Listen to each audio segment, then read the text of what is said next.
They say it properly. Giovanni Fratti. We're live? Yeah. Okay.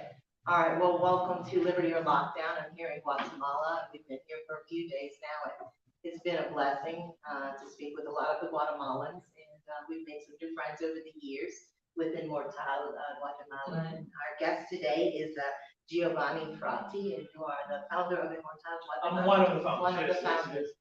Okay, so Giovanni is an attorney, correct? Yes. And tell us a little bit about yourself. You're a graduate from the University of Francisco Marroquín. Marroquín.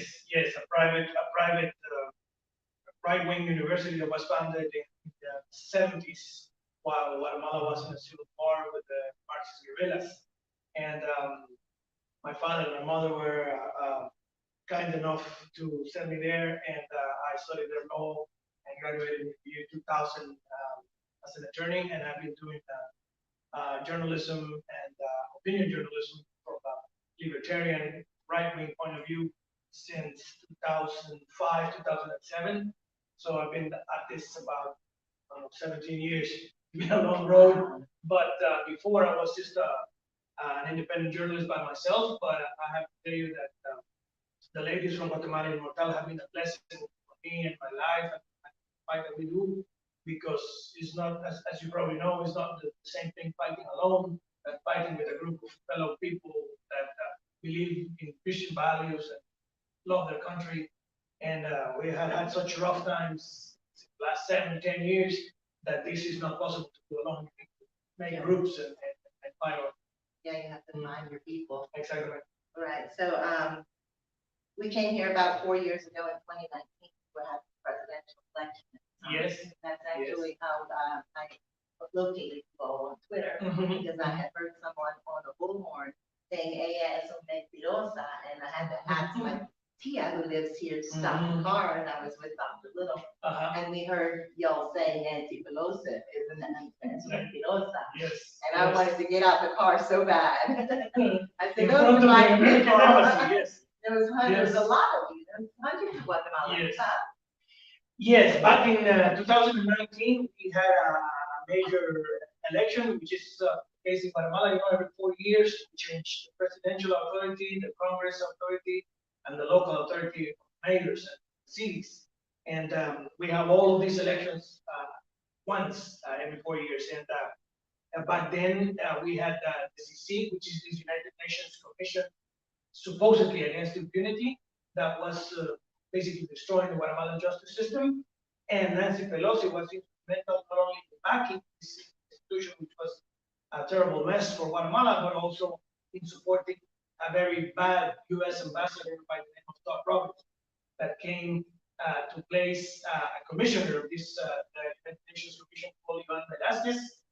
All of the commissioners were very bad, but this Ivan Velazquez, this Colombian fellow, was probably the worst, and is now actively helping the federal government and actively helping the drug producers of cocaine in Colombia by not fighting the Colombian drug dealers and not fighting the cocaine plantations in Colombia. So it was, I was very surprised. tough years. We're going to get a little later to talk about this, but Yeah. I was surprised to see a lot of the LGBT movement flags in Guatemala City, because my story, I was brought here as an infant, and my mom, who adopted me from Guatemala, and so my Guatemalan family is here. And I know that Guatemalans are very conservative people, right? Yes, we are 85%, 90% Christian, both Catholic or evangelical, and we are a very conservative society. We have, cultural and religious traditions that go back 500 years, go back to Spanish colonial times, and we have a very thriving evangelical movement. So we have about 40,000 evangelical churches in Guatemala, and they all keep on growing, So the evangelical Christian movement, together with a lot of American Christian churches, is very strong in Guatemala, and all of these LGBT agenda and gender ideology agenda and all these far left movements are very antithetical, completely opposite to the Guatemalan way of being, the Guatemalan beliefs, the Guatemalan Christian. When I saw those flags, this is not Guatemala. Yeah. I said, this is America government imposing their government onto the Guatemalans. Yes. And that was the first time I had been here in 50 years. Yeah. So it was very sad to see Yes. And that's the reason for this interview, is that I want to take this back to the United States and share with the people of Louisiana and with the other states, the other 49 states, what our government has done and is doing here in Guatemala City to the Guatemaltecas and against their will. And what can we do as citizens of the United States? Communicating like this allows them to know how corrupt. And what was Nancy Pelosi doing here to begin with? Because the people from the voters don't like her, and she's antiquated and needs to move on. Yeah, she was together with another group of congressmen, including an Engel guy, which is also a congressman, a Democrat congressman from New York, a very far left congressman, and many others with her, came here to push the Guatemalan government to renew the mandate of CICIG and also to fight for Telma Aldana, which was a Guatemala ex-general attorney lawyer that was in the pockets of the American embassy and doing the American embassy bidding. But you have to take into account that this is not a Republican American embassy. This is a completely far-left Democrat American embassy that I believe I admire very much in the United States. My great-grandfather was a veteran of the First World War fighting for the United States in the beginning of the 19th century. And he came to Guatemala in probably the 30s or the 40s and married a Guatemalan and stayed for his life. So I have relatives in the United States, and I have a lot of relatives and a lot of friends that are pro-Trump in the United States.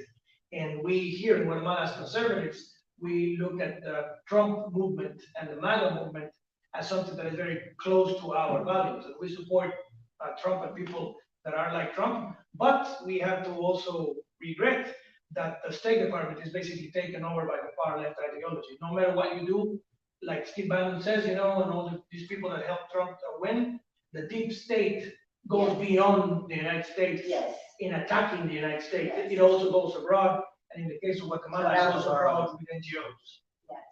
Yeah, the deep state is around the world. But I think that many countries are wakening up to the deep state, and that it's not a conspiracy theory, that it's actually reality. And they're the people that are, puppeteering this show. Yes.